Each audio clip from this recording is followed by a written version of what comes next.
share my presentation.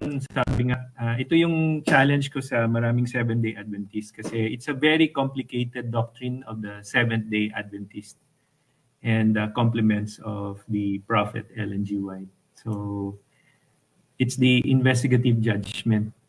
So I'll speak from a layman's point of view. The past years na I've been studying this, and I'll give my comments later. So hindi natin pahirapin to kasi mahirap na siya as it is. Because 90%, 9 out of 10 persons sa Seventh-day Adventist na lay ordinary member will not be able to explain in context and finish the explanation with regards to the question of the investigative judgment. And sa akin, for years, I've been talking to many Adventists and also mga teachers ko rin, and it's kind of vague. A little bit of here, a little bit of there. Yung parang patsi-patsi ang pagpapaliwanag at iba-iba pa yung mga sinasabi nila. So, ang question ko nga, is it true or false? Totoo ba to o hindi?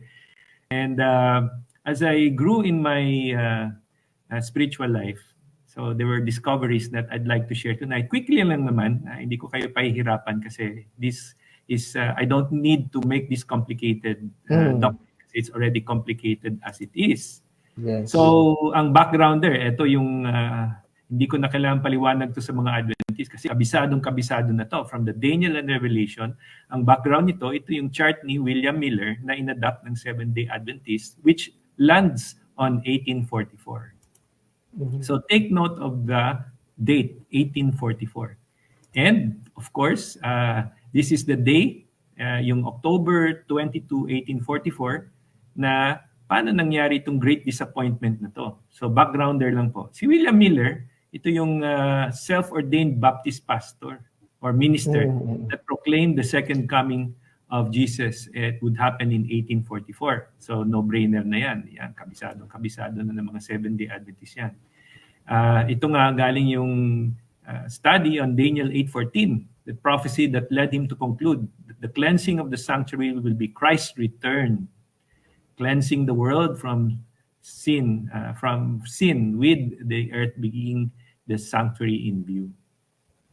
So tapos, when Jesus did not return on October 22, 1844, this resulted in what is known as the Great Disappointment. So marami pong talagang lugmok. And hindi na sila kumain nung time na yon. Excited na excited. Nasa taas sila ng bumungan. Meron silang Advent clothing pa nga. Yung nakaputi silang lahat. Yung kanilang Advent na damit. Waiting for the translation. No? And it was out of this disappointment na today, the Seventh-day Adventist, known before as the Little Flock movement, was born, and the doctrine of the investigative judgment began to take shape. So take shape, take note, ibig sabihin nun nag-transition din, leading to the Seventh-day Adventist Church incorporating in 1863. One of the founders, kilala niyo to siya, si Hiram Edson, is I believe a farmer who owns a farm dun sa area nila Mrs. White. This is a day after the Great Disappointment. So I can just imagine na medyo na siya, no? Pagod na pagod, gutom, at parang disillusion siya siguro. Sabi niya, ano ba nangyari? Tapos habang naglalakad siya, in his own words, there was a vision, di ba? Ngayon, itong vision na to, looking at his condition na disappointed siya, I'm sure he's looking for an answer. And lo and behold, I think there was a disillusion, not a vision. Why? Because of his condition, na disappointed siya, gutom siya, and alam naman natin, di ba, pag nalipasan ng gutom, kung ano-ano na yung nakikita. So in his own words, sabi niya, we started, and while passing through a large field, I was stopped about midway of the field. Heaven seemed open to my view, and I saw, ayan, nakita niya distinctly and clearly that instead of our high priest coming out of the most holy place, or most holy of the heaven sanctuary, heavenly sanctuary, to come to this earth on the 10th day of the 7th month, at the end of 2,300 days, he for the first time entered on that day the second apartment of that sanctuary, and that he had a work to perform in the most holy place before the coming before coming to the earth. So, atong question, vision ba to o disillusion? Kasi nga na-disappoint siya. Malaking factor ito kasi yung condition niya at that time, naghahanap siya ng sagot.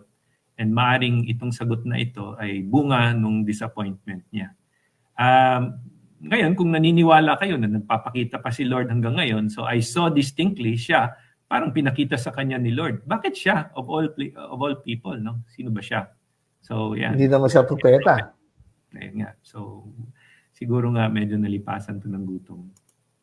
Pwede. Now, let's look at the primaries. Ano yung mga pinaka-foundation? Sabi nga, ito yung core. Yan. So, yung mga pumirma ng 28 fundamental beliefs, review nyo na to, alam nyo na to, na ang core doctrine is actually, yun nga, number 24, the system of theology, particularly surrounding judgment and eschatology.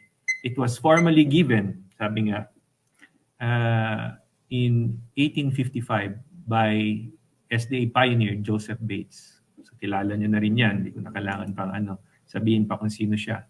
So ito na yung kanina, si Hiram Edson yung nag-claim that Jesus wasn't returning to earth but entered into the most holy place of a sanctuary in heaven.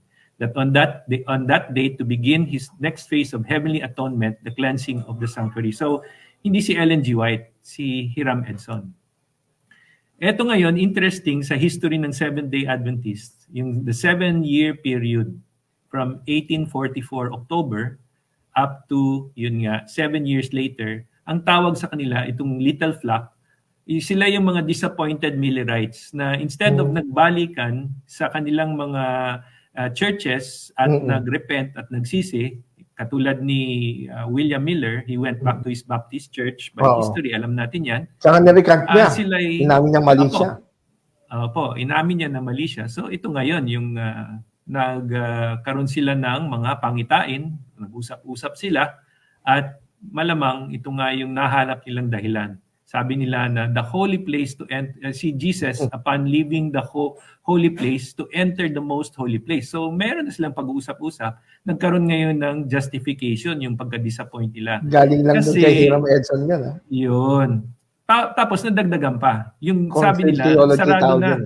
Closed na yung probation. The door of mercy was shut off to the rest of the world. Sila lang yung maliligtas. Kaya hang on, don't go out of the church. Tayo lang ang maliligtas.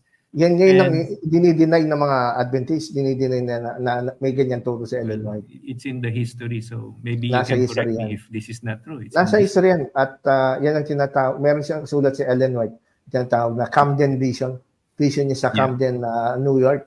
Yan, may article ako niyan. At talagang mayroong ebidensya na yan ang sinabi niya. Last days, yung vision niya na yung maliit na daan na tumatawid yung mga Adventist, iba nahuhulog. Sabi na yun daw, mga nahuhulog, judged na sila noong 1844. Wala nang chance na magsisi. So, ito siguro yung tinutukoy na yung nagbalikan sa kanilang mga sarili-sariling iglesia kasi mixture of Protestants, no? So, ang pinaka-emphasis dito is wala nang maliligtas, sila na lang. Kasi salvation was no longer possible. Close of probation na. For those. Close of probation na. Sinabi to ni Mrs. White. Okay. Tapos, another primary, ito nga the movement's prophetess, Ellen White, claimed to have seen this in the midnight cry vision from God. First vision of December 1844. Though the Adventist Church has sought to distort these facts for decades. Bakit? Because Ellen would later claim 1883 pala daw yun, and that is her first vision that turned people away from the shut door theory. This is 100% false. Grabe. Hindi siya yung hindi yun yung totoong kwento. And on top of that, she also claimed to be shown in the same vision the day and the hour of Jesus coming. So imagine, alam niyo na yun. So after reading this, sabi ko, so may mga prophecies siya na hindi natupad kasi pinakita sa kanya, kinlaim niya na the day and hour. So on 7-year period, maybe do some research, but particularly on this, read Early Writings page 13.3. As time went on, they were forced to reject the shut door theory kasi nga hindi uubra.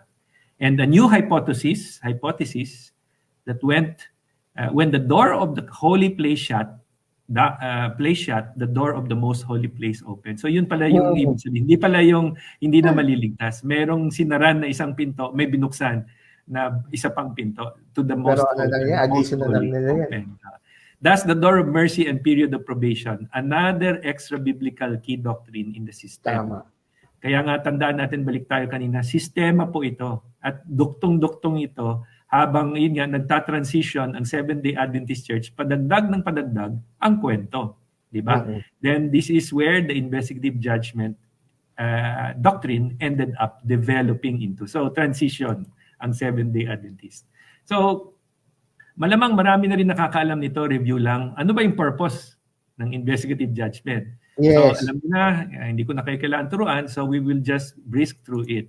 Number one, it reveals to heavenly intelligences, kasama doon yung angels and other worlds, who among the dead are asleep in Christ and therefore in Him are deemed worthy to have a part in the first resurrection. Diba? Yung mga patay na asleep in Christ and therefore in Him deemed worthy. Yun pa lang yung una, di ba? Among the dead, una, patay muna. Tapos, pangalawa, makes manifest, pinapakita or pinapaalam among the living naman. So, inuna yung mga patay. Tapos, ang susunod ay yung mga buhay na living and abiding in Christ, keeping the commandments of God and the faith of Jesus. And in Him, therefore, are ready for translation into His everlasting kingdom. So take note, yung situation nila nun, yung 7-year period na ito, hanggang ma-register, ito na yung paniniwala nila na shut door na, pero nabuksan ulit. So nagkaroon ng purpose na develop yung investigative judgment na doctrine at unti-unting nag-develop. Kaya transitionary. So marami ng pangitain at pabago-bago na yung mga may mga tinago na rin na mga turo na ma-discover nyo pag nag-research kayo. So, ang pangatlo, yung purpose, vindicates the justice of God in saving those who believe in Jesus. It declares that those who have remained loyal to God shall receive the kingdom. Ito na ngayon yung mga kwento na yung the great controversy ang papasok. Kasi binivindicate, di ba? Challenge ni Satan na ang Diyos, di ba? Nasabing hindi na makikip ng mga tao ang 10 Commandments. So, kung yan na po yung the last generation theology, narinig mo ba yan? Last generation theology, pag-aralan nyo rin yun, mga kapatid na Adventist. Kasi nga, ano ba yung vindicate? Sige po. Ang point ng last generation theology, hati ang mga Adventist yan eh. May, yung 144,000 daw na literal number ng mga Adventist, ito na yung mga perfect ng 10 Commandments. Naka-perfect ng 10 Commandments at na-perfect yung character nila. Sila ngayon yung sinasabing magbibindicate ng Diyos, ibibindicate nilang Panginoon kasi parang pinasinungalingan si Satanas na hindi daw kaya ma-perfect ng Panginoon ng mga taong ang law. Yun daw, kaya kailangan may last generation theology. Pero hanggang ngayon, pinagtatalunan pa rin sa loob ng Seventh-day Adventist yan. Correct. So medyo hati. Oo.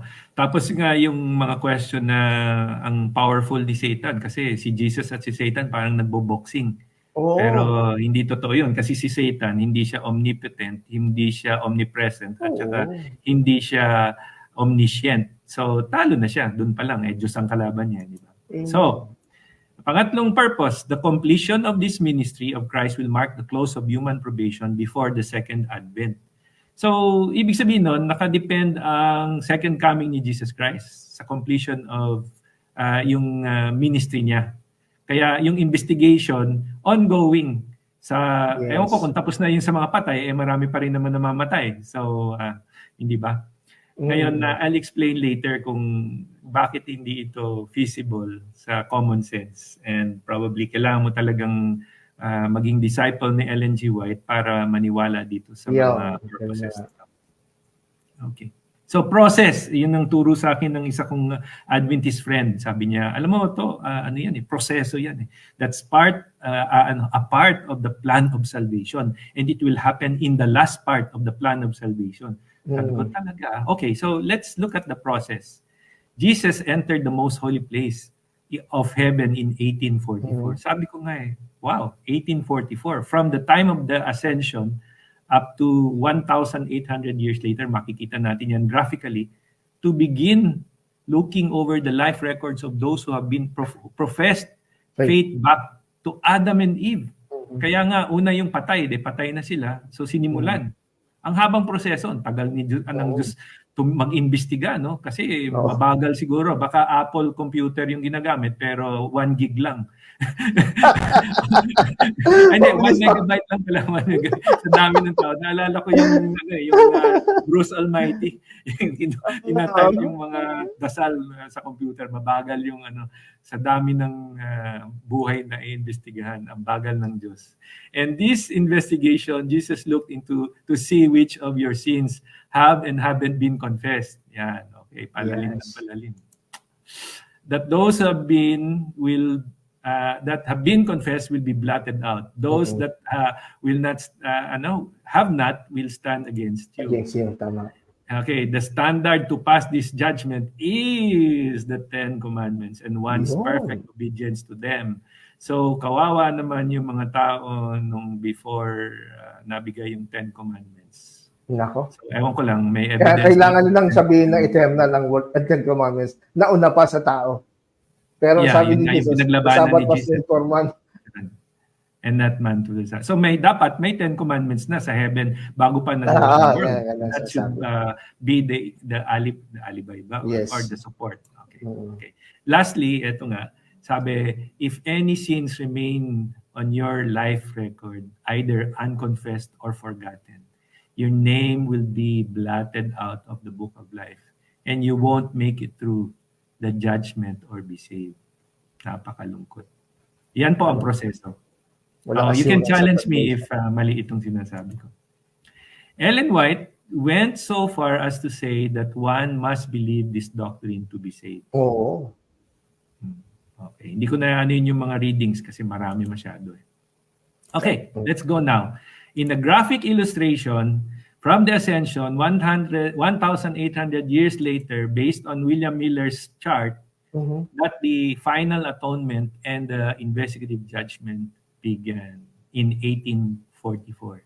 So hindi ko napapaliwanag to, kabisado na to ng Adventine. 1844, tandaan ninyo, it began the uncertainty, anxiety, and fear of many during that time and until today. Hindi po ako nagsisinungaling kasi there is uncertainty in this doctrine. Experience ko rin yan. There is anxiety.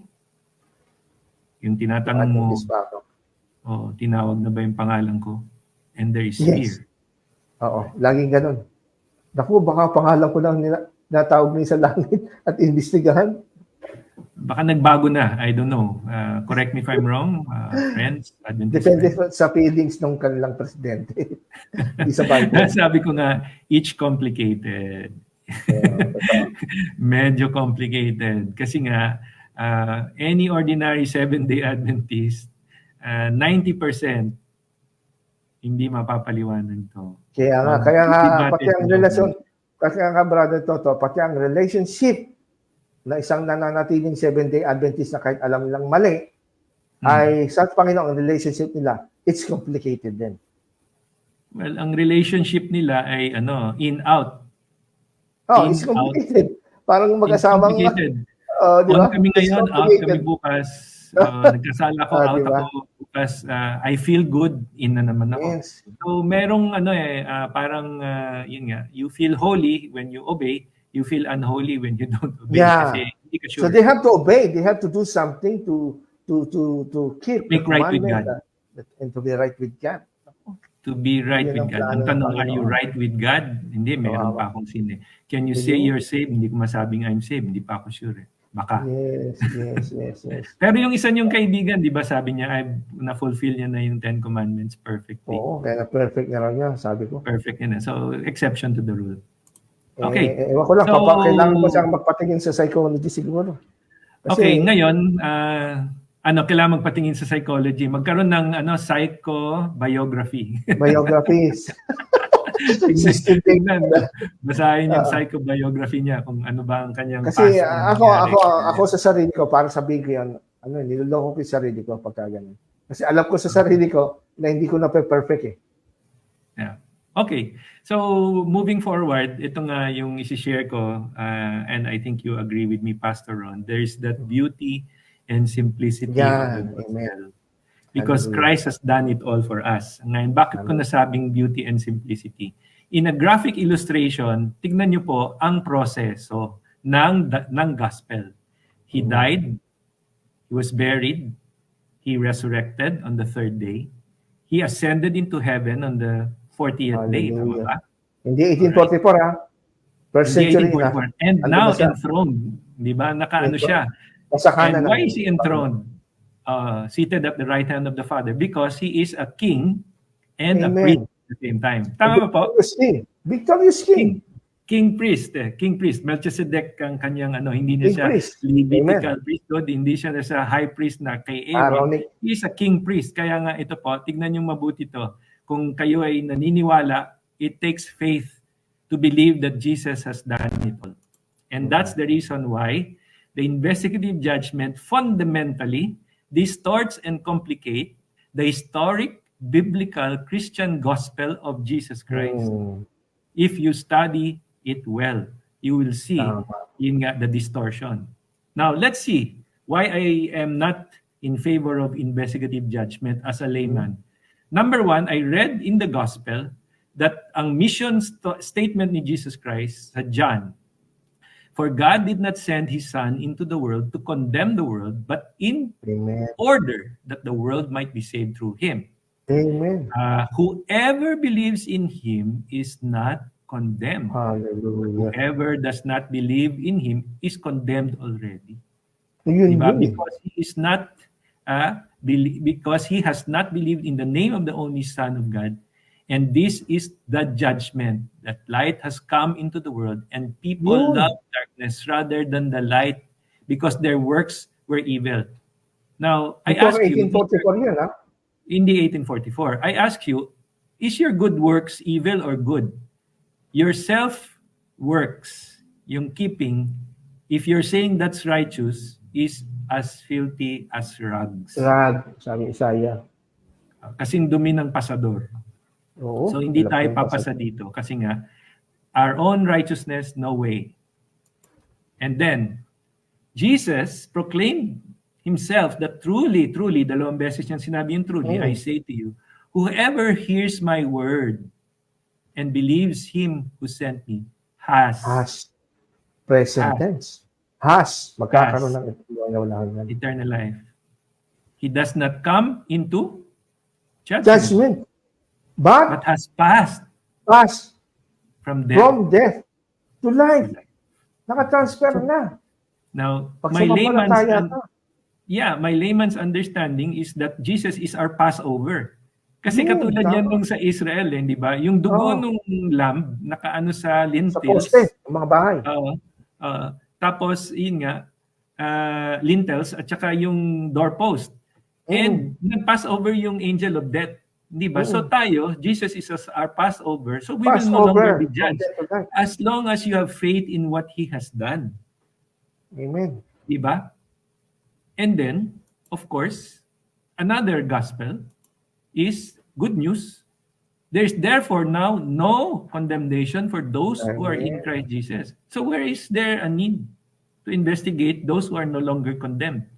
In a court case, pagka justified ka na, pag lumabas ka, three things that you have to think.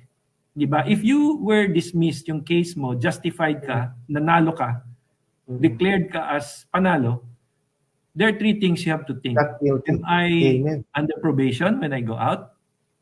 Am I under parole na baka may mali ako, makabalik ako? Malinis na Or record am mo. I pardoned? You're pardoned. Ayun. Alam mo, magaling yung kausap kong Katoliko eh. Sabi niya, brother, sa inyong in-explain na gospel, I'm pardoned. Pero yung mga kaibigan kong Adventist, walang sinagot. Tahimik sila lahat. Why? Okay. Another gospel, good news, He has delivered us from the domain of darkness and transferred, nilipat na tayo to the kingdom of His beloved Son, in whom we have redemption, the forgiveness of sins. Yan, self-explanatory. Pag hindi mo pa naiintindihan yan, ewan ko na lang. And of course, sabi nga, for our sake, He made Him to be sin who knew no sin, that in Him we might become the righteousness of God. So that's the gospel. I am not ashamed to say that in the gospel, it's the power of God that brings salvation to all men. First to the Jews, and then to the Gentiles like us. Amen. For in this gospel, the righteousness of God is revealed. That's Jesus Christ. Diba? So very clear. If you don't understand, read the Bible. Hallelujah. Okay, Hebrews 8:12. For I will be merciful toward their iniquities. Galing, ano? And I will remember their sins no more. So, ano yung sinasabing iimbestigahan ka? Ngayon, Yeah, remember- bagal naman ng computer sa langit. Kasi ito sa Oo one nga. click lang, ang dami ko nang na-i-present. Eh ang langit, hindi ba, quantum, mas mabilis pa sa quantum Of course. computers yan. Instant. Bago ka pa nga, Pastor, pinanganak, tayo pinanganak, alam na ng Diyos ang ating... Amen. Hindi nilalaman. Sabi nga kay David, sabi ni David, nasa loob pa ako ng sinapupunan ng ina ko. Kilala mo na ako eh. Yung buhok ko, ngayong medyo nalalagas na, alam pa rin ng Diyos kung ilan ang nabibilang niya. Amen. Amen. So, omniscient ang Diyos. So, bakit pa? Bakit pa? Kaya ang doktrina ng tao talaga ang investigative judgment. Hindi Kaya compatible sa Hindi grace at compatible sa pag-ibig ng gospel. Diyos. It's uncertain. It makes you anxious. It makes you fearful. Ayun. Eto, picture. Ito dati ako. Matutulog na lang. Oh no.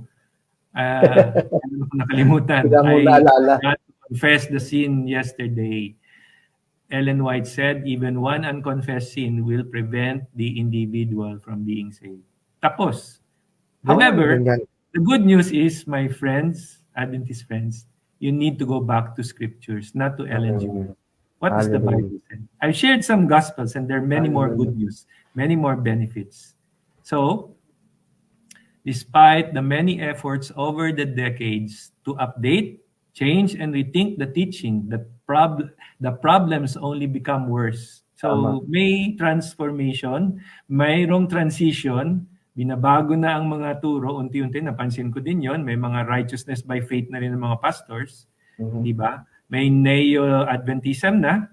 So the problem only becomes worse. Bakit? Kasi all Adventist roads lead back to 1844. If this doctrine falls, investigative doctrine, judgment doctrine, so goes the entire Seventh-day framework.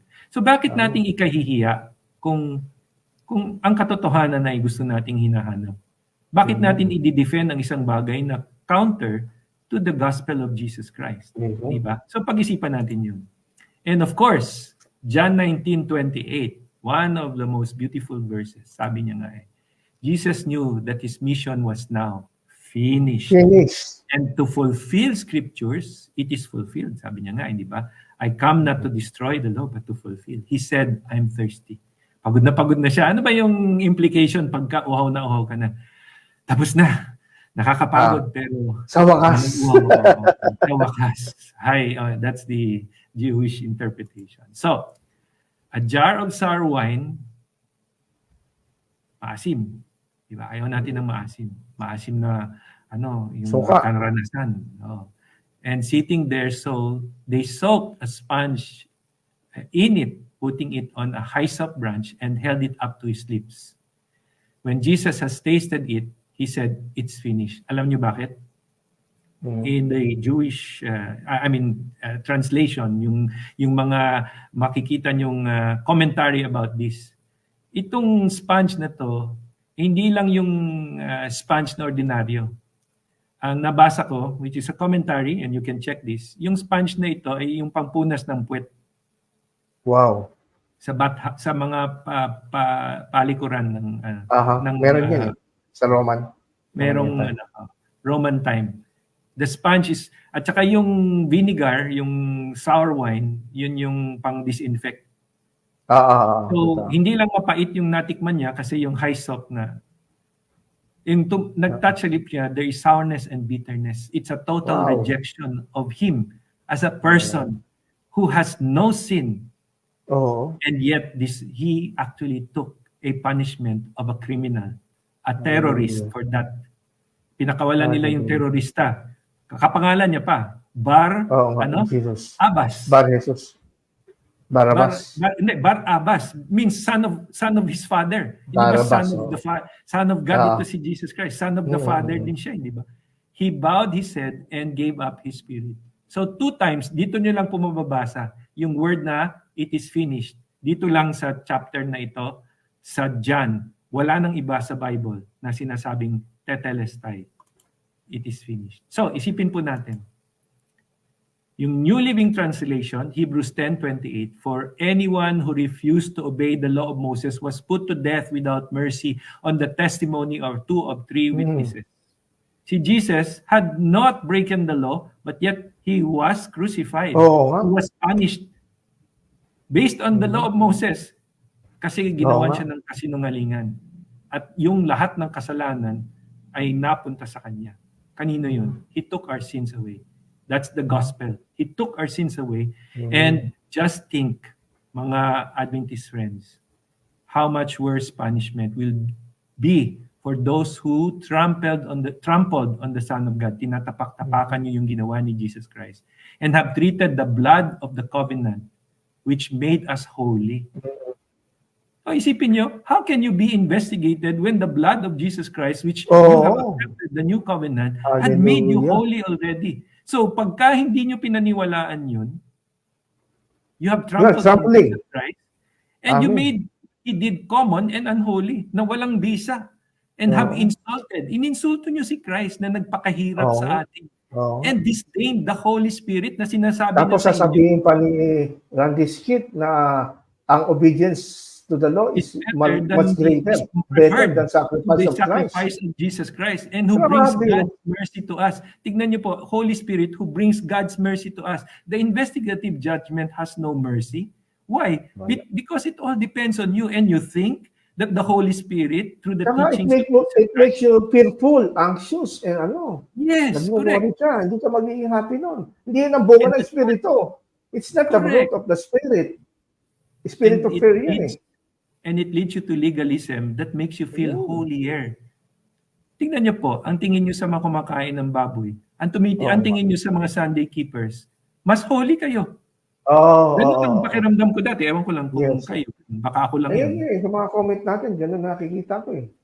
Holier than thou. That is the sin of unbelief na akala ninyo yung ginagawa ninyong kabanalan na 10 utos ay natutupad ay katanggap-tanggap sa Panginoon. Hindi. Ang katanggap-tanggap sa Panginoon ang pag-amin na hindi nyo kaya. Yun ang kailangan ng Panginoon. Lahat para sa Hallelujah. Yun ang tama. Yan po ang natupad sa buhay namin ni Pastor. Hallelujah. So sigaw po natin. Tapos na.